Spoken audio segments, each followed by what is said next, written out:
Well, hello, here we are again.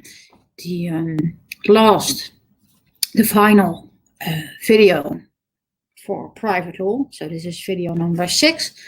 I will tell you today more on the subject of procurement law. I will keep it short.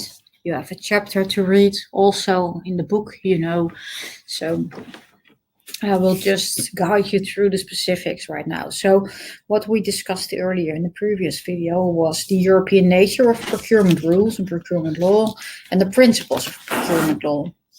And I already told you that if you pay attention to those principles and you know about the nature, the European nature and the why of procurement law, it's easier to understand why the rules are applicable to certain situations and why the rules are as they are. So keep that in mind, and I will talk you through the procedures there are in procurement law, because there are different procedures. And I already told you procurement law is about following certain procedures to enter into a contract. I will point out some of the most important procedures, and the book contains all procedures with a brief description of those, so that will make it easier. And then I will tell you a bit more on selection criteria and the selection phase, and the award criteria and the award phase. And it is important to keep in mind that there is a strict separation in almost all the procedures on selection and award. So selection criteria are aiming at the provider. They are assessing the provider and telling you something about the ability of the provider to provide a certain task, to be able to meet the requirements of the contract. And the award criteria tells you something about the bid.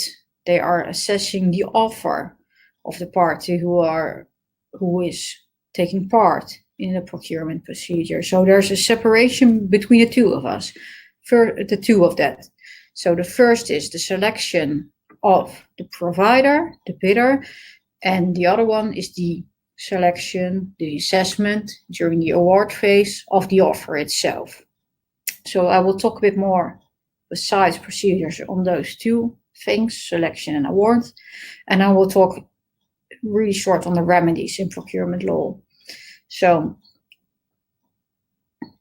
as I said, it's on the fifth bullet there. In all procedures, there's a strict separation in the choice of the provider and the offer itself.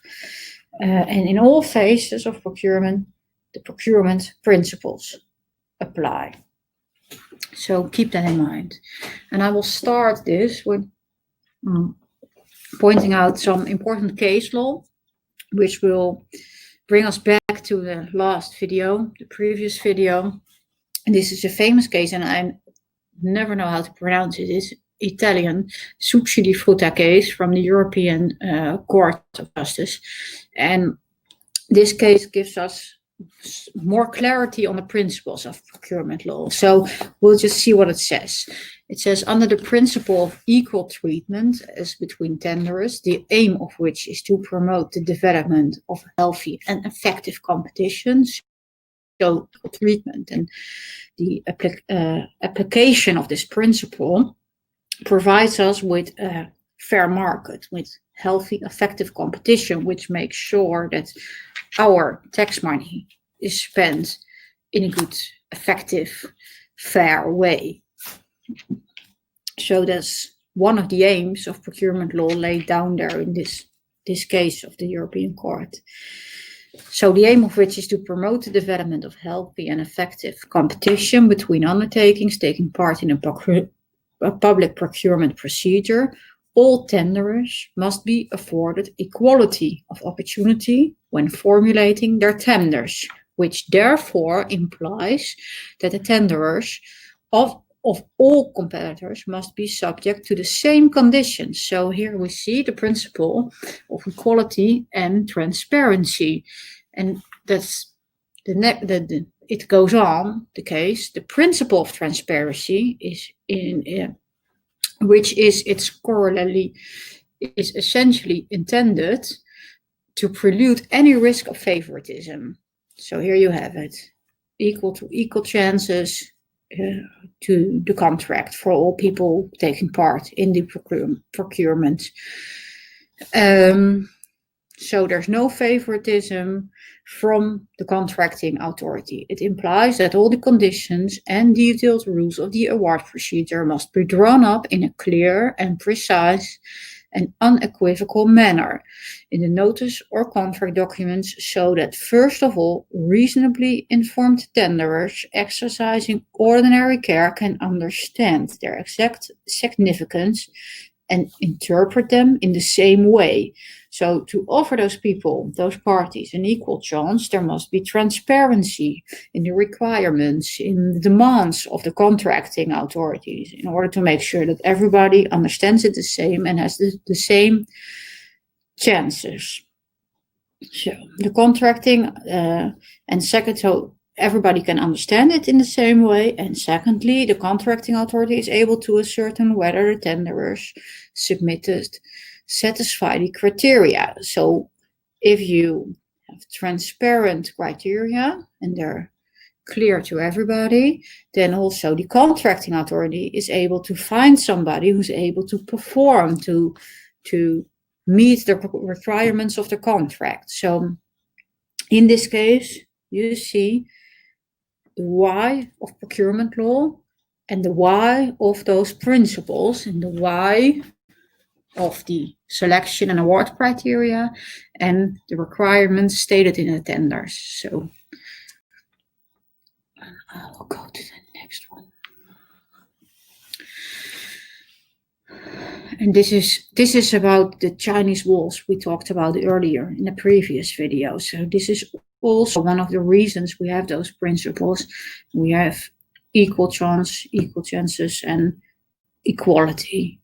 And this is Article 41 of the EU Directive, which states where a candidate or tenderer or an undertaking related to a candidate, so not only the candidate itself, but also somebody related to it, has advised the contracting authority, whether in the context of Article 40 or not, or has otherwise been involved in the preparations of the procurement procedure, the contracting authority shall take appropriate measures to ensure that competition is not distorted by the participation of that candidate or tenderer. So also here, if you have prior knowledge or you have been involved beforehand, measures must be taken to make sure that all people competing in the procedure have equal chances. And that brings us to the procedures.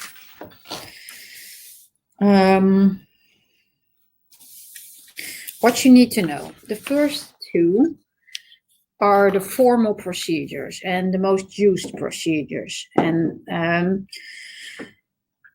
the other ones, the competitive procedure with negotiation, the competitive dialogue, and the innovation procedure, and the negotiated procedure without prior publication, they are different. They have a different nature. They are from a different type of procedures. And the first ones, the open procedure and the restricted procedure, are the most used procedures. I will tell you a bit more about the open procedure and the restricted procedure. So the open procedure, the word says it all, is open for everybody, all economic operators.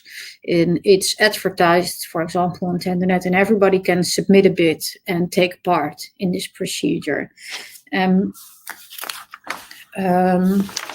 If you compare it to the next procedure, the restricted procedure, so in Dutch de niet openbare procedure met voorafgaande selectie, it's also a formal procedure, which implies that, as it also goes with the open procedure, it's formal in the sense that every information must be available for all people entering the tender. So the principle of transparency makes it that you need to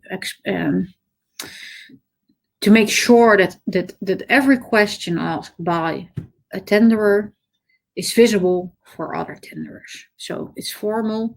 The contract's also advertised, and every economic operator which expresses interest is able to enter it. But there's a limited number of tenderers who are invited to put in an offer. So there's 2 phases in this procedure.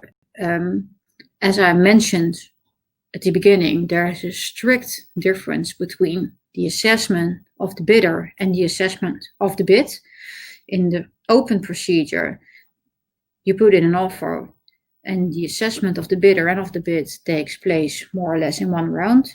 And here in the restricted procedure, first of all, there is a selection of the tenderers, and from that selection, tenderers are invited to put in a bid, and the award phase starts. So the 2 phases are more separate, and the assessment is made in 2 phases, visibly in 2 phases, visible in 2 phases.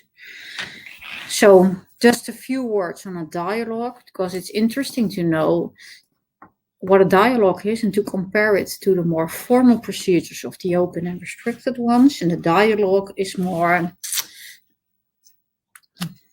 easygoing, is maybe not the word, but what is a dialogue? Contracting authorities shall open with the participants selected in accordance with the relevant provisions a dialogue with the aim of which shall be to identify and define the means best suited to satisfying their needs.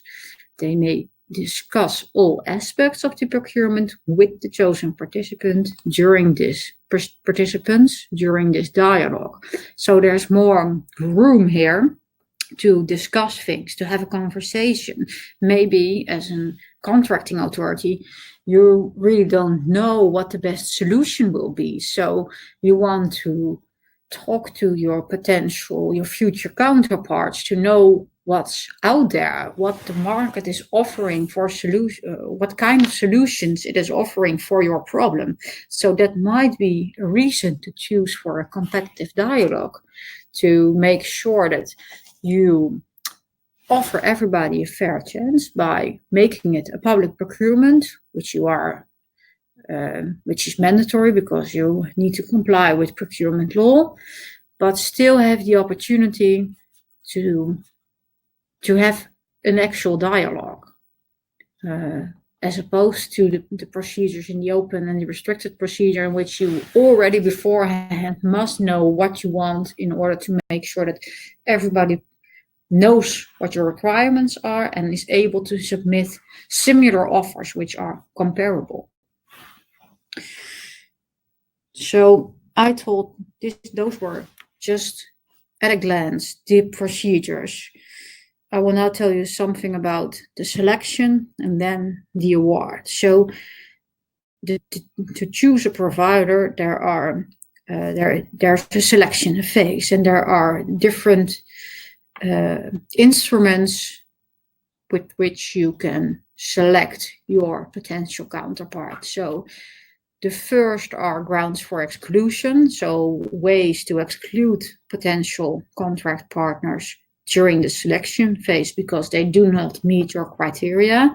And the others are qualification grounds, so you select them on their abilities. And the one who fits the requested abilities the most is selected. So the first is excluding people because they don't meet your certain criteria. And the other one is awarding. Awarding is not the good word during selection, but making sure you get the best person for the job by demanding certain proportionate requirements, qualifications from the bidder. So the selection criteria can be related to the work to be done. So specified, you want to build a bridge, then you try to find people who did that before, who have experience in building bridges, etc., etc. But they also need to be proportionate. So If you are building small bridges for bicycles to use, then you don't need to select contractors who did build large infrastructure bridges for heavy traffic. So your selection criterions need to be proportionate, and not only to comply with procurement law, but also to make sure you get the best offer. So from a market perspective, it's important to have proportionate selection criteria. And they need to be publicized beforehand, and they cannot be altered after publication, because everybody needs to have a fair chance, and there needs to be transparency on the selection criteria. So if during the process, along the ride, you discover that you should have asked something different to make sure that you get the best person for the job, the best part for the job, you cannot alter it. You cannot add certain criteria. You need to stick to what you've decided on beforehand. So on the exclusion grounds, there are mandatory exclusion grounds, and there are voluntary exclusion grounds. So mandatory exclusion grounds are exclusion grounds which always apply in every procedure. So entities are required to exclude providers in the case of membership of a criminal organization. If you are a member, or your company is part of a criminal organization, you are excluded from the procurement procedure, and you are not allowed to enter into a contract because you are a member of a criminal organization, or have been. There's a criminal conviction. If you have taken part in bribery, and there's a criminal conviction. If you have conducted fraudulent behavior, and there's a conviction. Money laundering, the same. So if one of those things happened in the past, you are excluded from the procedure and are not allowed to enter into the contract. And there are voluntary exclusion grounds. So those are in the procurement directive, those exclusion grounds, and in the Procurement Act, but it's up to the contracting authority who is using the procurement procedure to select somebody and to select an offer, if they use this exclusion ground in this particular procedure.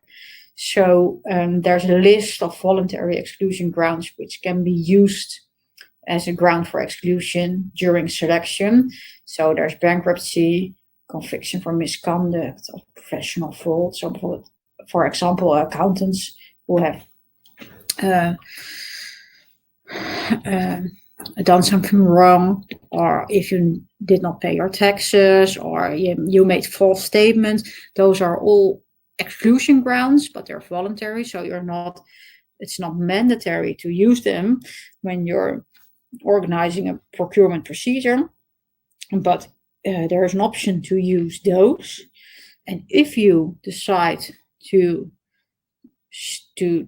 put those exclusion grounds in your tender procedure and in your procurement documents, then you need to adhere to those, and you must apply them. So if you say in your tender documentation, bankruptcy is a ground for exclusion, then if one of the parties has stated that one of those exclusion grounds applies to them, then you must exclude them. You cannot cherry pick later on. Also, part of transparency and equal treatment. If you say you will use those exclusion grounds, you should use them. There's also the possibility to select your future counterpart by using minimum standards. That's in the open procedure the only way, and in the restricted procedure you can use minimum standards in combination with selection criteria.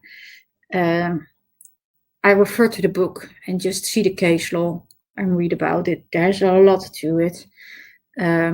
But again, the principles apply, so they must be objective and proportional. And they cannot be altered afterwards. So, other ways to select your counterpart during the selection procedure is by demanding certain standards on economic and financial standing. So you want them to be financially healthy, for example. You need to look at the directives, what can be asked, and the standards, what standards you apply is up to the contracting authority. So, and again, you must state them beforehand. So transparency, equality, again here. If you want to select somebody on the basis of their financial standing, just make it known beforehand. And the same goes for the technical capacity of your tenderers, of your future counterparts. If you want to test or know if they are able to build certain bridges, if they have the experience or the knowledge or the education to do so, then you can demand certain abilities to be a part of the selection phase. And again, it's up to the entity who starts the procurement procedure, what sort of technical ability or capacity they ask, and what list of educational or professional qualifications they want, and what kind of reference works they like to see. So the example of the bridge again, you can demand them to have built similar bridges, 2 or 1 over the last 3 years, as long as it's proportionate. If the sort of bridge you're looking for has only been built one time in the last decade, then you're not allowed to ask 2 reference works over the last 3 years, because that wouldn't be proportionate and you would exclude a lot of people. So be aware every time, again, if you're working for a contracting authority, or if you have to take part in a tender procedure and there are demands made on reference works and everything here on the technical capacity and ability, but also on other standards which apply to either the tenderer or the offer, always think, is it stated beforehand? Has it been clear, transparent?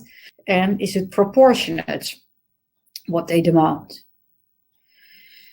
I think I covered more or less this topic. Then I will go to the next slide.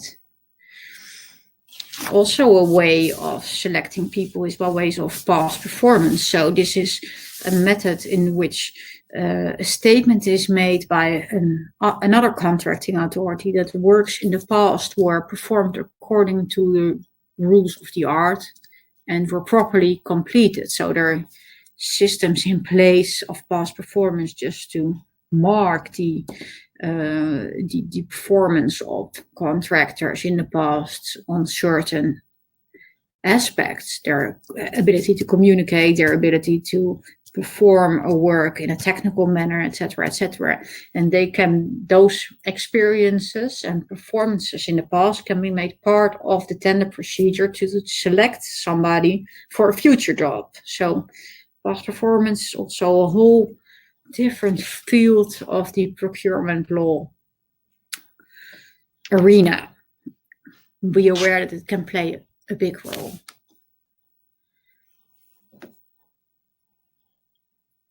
So after we've finished the selection stage and there's a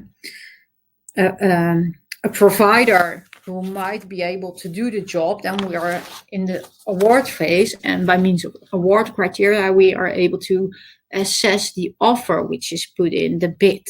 So this is not about the company who is going to perform the obligations, so the building of the bridge, or the building of a road, or the building of a school. No, this is about the offer itself. So what is this specific company going to build? Do we like the road, the bridge, or the school? And it's not only do we like it, but does it meet our criteria? And can we assess the criteria in an objective way and in a transparent way? So we assess all the bids, all the offers that come in the same way.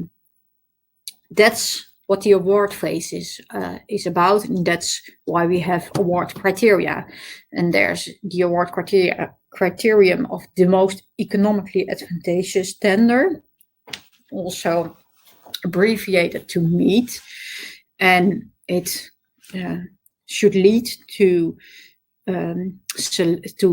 awarding the offer by I'll just read it, shall be identified on the basis of the price or the cost using a cost effectiveness approach, such as a life cycle costing in accordance with and may include the best price quality ratio, which shall be assessed on the basis of criteria, including qualitative, environmental, and or social aspect linked to the subject matter of the public contract in question. So what it states here is we're not selecting on price alone. We're selecting on, for example, depends on what you choose, environmental and social aspects, but also on quality or life cycle costs, etc., etc. And that's how we design our award criteria to make sure we get the offer we really want. So we want a bridge with a certain capacity, and we want it to be built for 80% or 50% out of circular materials. Or we think it's most important that the life cycle costs are really low. So we do award a lot of points on the costs of maintenance, but we do not mind if the initial construction of the bridge is really expensive, as long as it is low maintenance on the long run.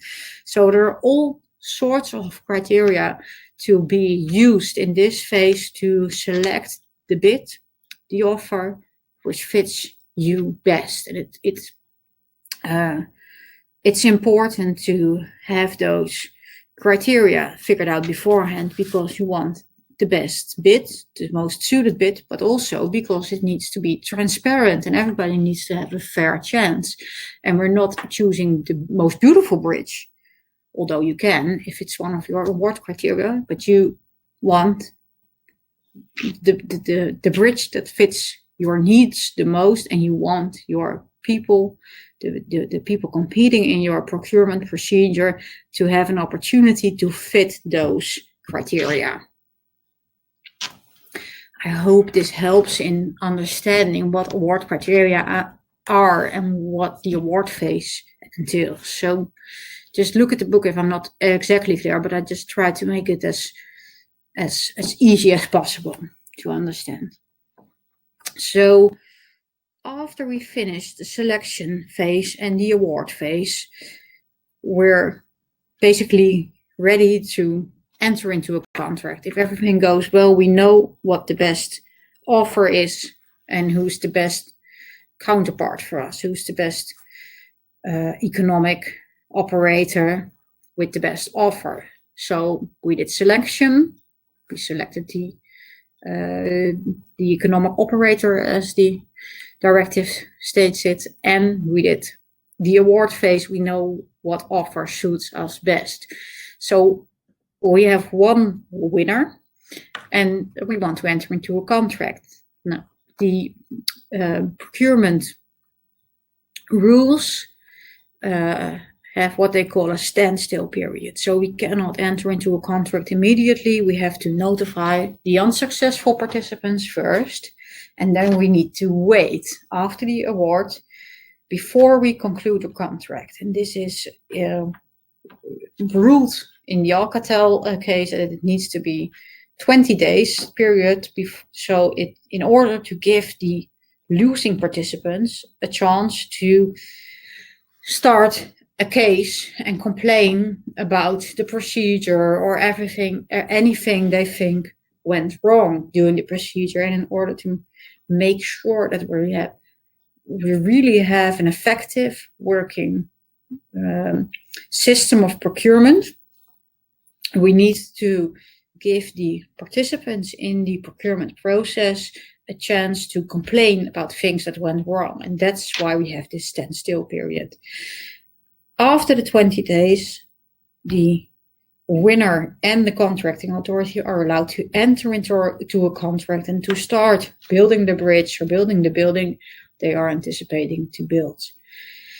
But there's no obligation to enter into a contract. So it could well be that if you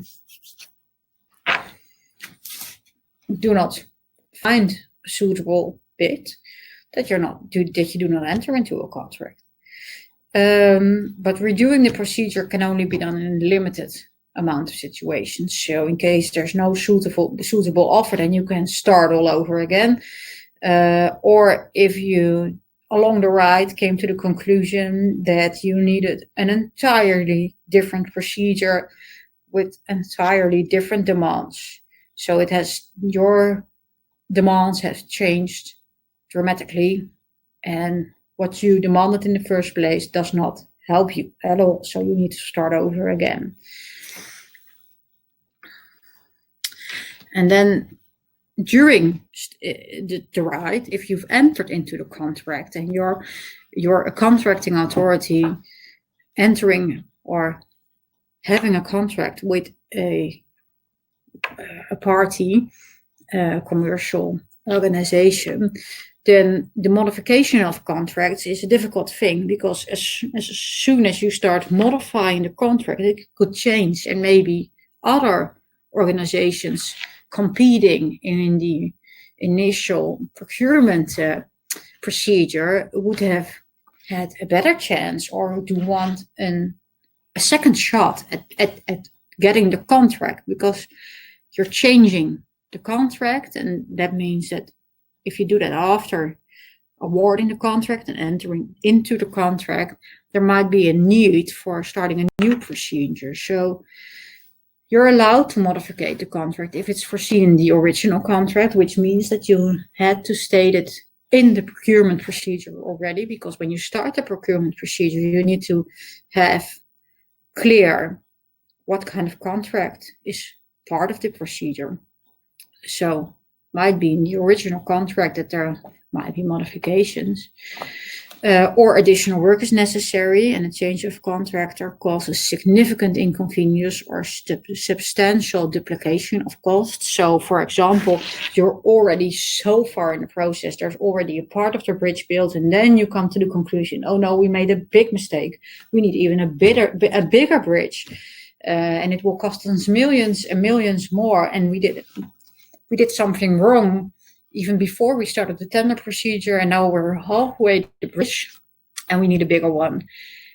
That's additional work which is necessary if you look into the policy and the democracy, that we need to have this bigger bridge in order to be able to accommodate all this traffic, and it would cause significant inconvenience and duplication of costs if we start a new procedure and somebody else had to take over the work which has already been done and go on with it. The same goes for the unforeseen circumstances. It's a bit of the same example, maybe, or something really changes which you didn't anticipate beforehand. But the increase in the price is not higher than 50% of the value of the original contract, then it's allowed. So if the bridge needs to be modified, then it still needs to be not higher than 50% of the original contract. And you are also allowed to modify the contract if it's on the basis of unsubstantial changes. So I decide we need green doors instead of red doors, or we need 8 doors instead of 10 doors in the building. Those are unsubstantial changes. But modification is forbidden in the case of substantial changes. So the nature of the contract is changed. So first, a tunnel was part of the contract, and now instead of a tunnel, we're going to build a bridge. So if you're building a bridge instead of a tunnel, there might be other competitors who might have been more suited for the job, and they didn't have a chance to compete in the procurement procedure because you asked for a tunnel, and along the rise, it became a bridge. So be aware, because this is a very important aspect of procurement, and it happens a lot. Complaints about modification of contracts, unallowed modifications of contracts, and whether or not something changing along the right is a modification which is allowed, looking at the procurement rules, or isn't. So here we are at the end of video number 6, and I will make a short summary for you because I imagine it's been a lot. The first 2 videos were about the principles of contract law. Keep in mind, this is just chapter 1 of the book, but it's really important to wrap your head around those principles: the freedom of contract, the binding force of contract, and also the video 2 where I made it a bit more messy and talked about all the negotiations, which also make obligations possible. And then in the second and the third video, I talked about construction contracts and general terms. It was quite an elaborate talk in the first video, but I think it's helpful if you are able to understand the differences in the types of contracts, the particularities of the different contracts are more easy to understand. And the last 2 videos were about procurement law, which were basically an answer to the first 2 videos where I talked about the freedom of contract. And now I'm talking about not so free aspects of contract law, which is procurement law, where there are a lot of rules, especially for people entering into the procedure, parties entering into the procedure, but also for contracting authorities who don't know the freedom of contract I talked about in the first video. And as I said many times, the slides in the videos are just a start. So keep reading, and I hope you enjoyed these 2 videos. Don't hesitate to send me an email or ask me any questions. I hope you enjoyed it. Have a nice day.